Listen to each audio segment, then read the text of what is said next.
आपकी अदालतમાં ગઝલના બાદશાહ ગુલામ અલી પર આરોપ છે કે તેઓ બહુ જ સ્વાર્થી છે. ગુલામ અલી સાહેબ, 1980માં જ્યારે તમે પહેલી વાર આવ્યા હતા તો 15 દિવસની અંદર તમારા 8 શો થયા હતા. જી જી જી જી. ઘણો પ્રેમ મળ્યો તમને હિન્દુસ્તાનની જનતા જી, પાસે, જી, જી. ઘણી તાળીઓ તમને મળી, પણ ક્યારેય તમે એ ન વિચાર્યું કે અહીંયાથી જે હિન્દુસ્તાનના સિંગર છે, જી, જે ગાયક છે, જી. એમને પાકિસ્તાન જવાની તક મળે?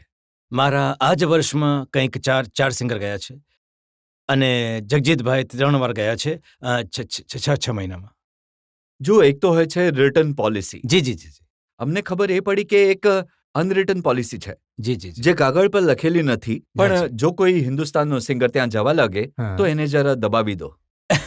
નહીં, આવી વાત નથી, પણ એ છે કે અહીંયા સાચે જ હકીકતે ત્યાં થોડું સર્કલ નાનું છે, અહીંયા સર્કલ ઘણું મોટું છે, તો એ એટલે અહીંયા વધારે કરીને અહીંયાના સિંગર પણ અહીંયા વધારે બિઝી રહે છે. જો હું તમને ઉદાહરણ આપું, શુભા મુદ્ગલ છે, જી જી જી જ્યારે પાકિસ્તાન જવાની જ હતી, જી જી. છેલ્લી મિનિટે એમનો વિઝા રિફ્યુઝ કરી દીધો.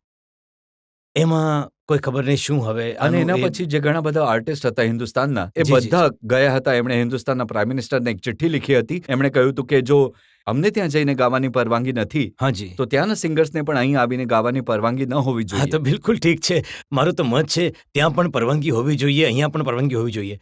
હું તો કહું પાકિસ્તાન- છું વગર પરવાનગીએ તો ચાલવો જોઈએ મામલો. તમે તો કહ્યું હતું કે દરેક વાતનો જવાબ ગાઈને આપશો. હું ગાઈને આપું છું. हमको किसके गम ने मारा, ये कहानी फिर सही, किसने तोड़ा दिल हमारा, किसने तोड़ा दिल हमारा, ये कहानी फिर सही, हमको किसके થેન્ક યુ. આ તમે શુભા મુદ્ગલ તરફથી પાકિસ્તાનની સરકાર માટે ગાયું. મેં બધી સરકાર માટે ગાયું, બંને સરકારો માટે ગાયું. ઘણી વાર અહીંયા પણ સમસ્યા થઈ જાય છે. ઘણા બધા એવા પાકિસ્તાનના સિંગર્સ છે, જી. નૂરજહાં છે, મહેદી હસન છે, આબિદા પરવીન છે, ફરીદા ખાનમ, મુન્ની બેગમ, જી, જી. તમે છો. જી. તમારા બધાના ગીતો હિન્દુસ્તાનના જે રેડિયો સ્ટેશન્સ છે એના પર વાગે છે, જી જી. આકાશવાણી પર વાગે છે, વિવિધ ભારતી પર વાગે છે, પણ કોઈ પણ હિન્દુસ્તાની મારા ખ્યાલે મેં સિંગર્સના- ઘણા જ ઓછા સાંભળ્યા છે રેડિયો ટીવી પર વાગતા. ઘણા ઓછા મારે તો સાંભળ્યા છે જોકે, પણ મેં બાકી સિંગરોના ઘણા ઓછા સાંભળ્યા છે. પણ પાકિસ્તાનમાં તો એકવાર પણ નહીં સાંભળ્યું હશે ગીત. ક્યારેક લતા મંગેશકરને ગાતા સાંભળ્યા છે તમે પાકિસ્તાનમાં રેડિયો પર? બિલકુલ નહીં, પણ તો પણ મારું મત છે કે ત્યાં પણ સંભળાવવા જોઈએ, આવું થવું જોઈએ. આના જવાબમાં શું ગાશો તમે? આના જવાબમાં હું આ ગાઈશ. मुद्दतें हो गई हैं चुप रहते, मुद्दतें हो गई हैं चुप रहते, कोई सुनता तो हम भी कुछ कहते हैं, मुद्दतें हो गई चुप रहते. તમે કહો છો કે જો મુશર્રફ સાહેબ સાંભળત તો તમે જરૂર કે નહીં, એ સાંભળે છે અને અનુપ્રવણની કૃપાએ ઘણું બધું ઠીક રહે છે. જે પણ કહે છે એ સમજી લે છે બધું. અને મોટા લોકો, હકીકતમાં હું કહેવા માંગતો હતો કે આપણે લોકો પરસ્પર સમજીએ છીએ કે ઘણું બધું સમજીએ છીએ, પણ અમુક ઉપર લોકો પણ એવા બેઠા છે જે આપણને બંનેનેથી પણ નથી સમજવા દેતા.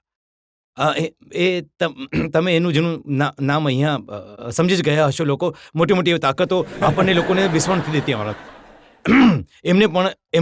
એમને પણ છોડીને આપણે આપણી મરજીનું કરવું જોઈએ.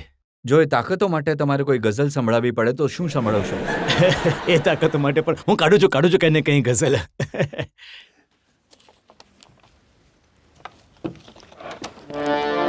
हंगामा है क्यों बरपा, थोड़ी सी जो पीली है, डाका तो नहीं डाला, चोरी तो नहीं की है, हंगामा है क्यों बरपा, जो पीली है। જો આપણે પરસ્પર પ્રેમથી પાણી પણ મળીને પી લઈએ તો શું તકલીફ છે? કોઈને શું તકલીફ હોવી જોઈએ? એટલે મેં જનતાથી- કહ્યું કે હંગામા ક્યું હે બરપા, એ હંગામા કરાવી નાખે છે. આ વાત સાચી છે. હાજી. અને એ હંગામાના વિશે જનતા શું વિચારે છે લોકોને પૂછીએ. જી હા, તમે અહીંયા ફર્સ્ટ રોમાં. તમારી ગઝલો હૃદયને સ્પર્શી જાય એવી છે. તમે આ ગઝલો એ દહેશતગરોની અદાલતમાં ગાઓ. એટલે કે બંદૂક છોડીને હાર્મોનિયમ હાથમાં લઈ લે. મારી તમને વિનંતી છે, આ તમે જરૂર કરજો. બિલકુલ બિલકુલ.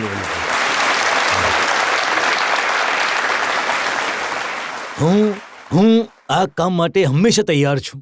તો એની શરૂઆત હમણાં જ કરી નાખો. હમણાં કરી દઈશ. હમણાં કરી દઉં છું.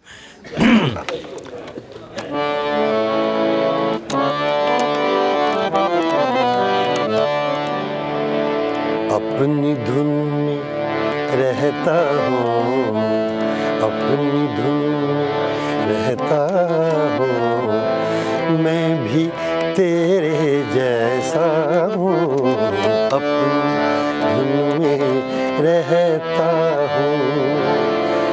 ओ पिछली रुत के साथी,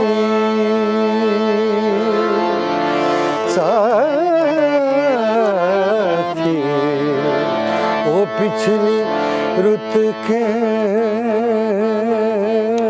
साथी, ओ पिछली रुत के साथी, ओ पिछली रुत के साथी, अब के बरस मैं तन्हा हूँ, अपने रहता हूँ।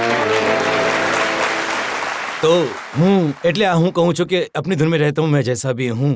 હું દરેક માણસ માટે કહી રહ્યો છું. એ લોકો માટે પણ કહી રહ્યો છું જેને માટે તમે કહ્યું છે. એ પણ પોતાની ધૂનમાં રહે અને સુરમાં રહે તો ઘણી સારી વાત છે.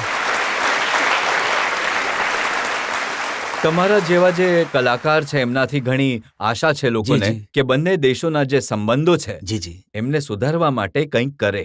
હું તો ઘણા વર્ષોથી ક્યારેક એવું જ આ જ કામને લઈને શરૂ છું. પણ હું તો પ્રેમ વહેંચું છું. જ્યાં ગયો છું, જ્યાં હું ગયો છું ત્યાં એ જ આજે પ્રચાર કર્યો છે કે પરસ્પર પ્રેમ લાગણી સૌથી વધારે ત્યાં જઈને પણ આજ હું વાતો કરું છું અને સંભળાવતો રહું છું કે ત્યાં જાઉં છું તો મને આટલો પ્રેમથી લોકો મને જુએ છે અને સાંભળે છે. તો આ બધી વાતો હું લગભગ કરતો રહું છું જેનાથી ફાયદો થાય જ છે. નુકસાન નહીં થાય મને ખબર છે.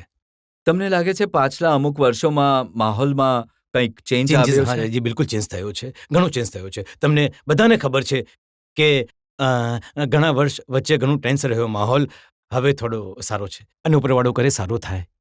તો એ માહોલના સારા થવાને કઈ રીતે વર્ણવશો તમે? એ માહોલના સારા થવાને આ રીતે વર્ણવીશ કે दिल में एक लहर सी उठी है अभी, दिल में एक लहर सी उठी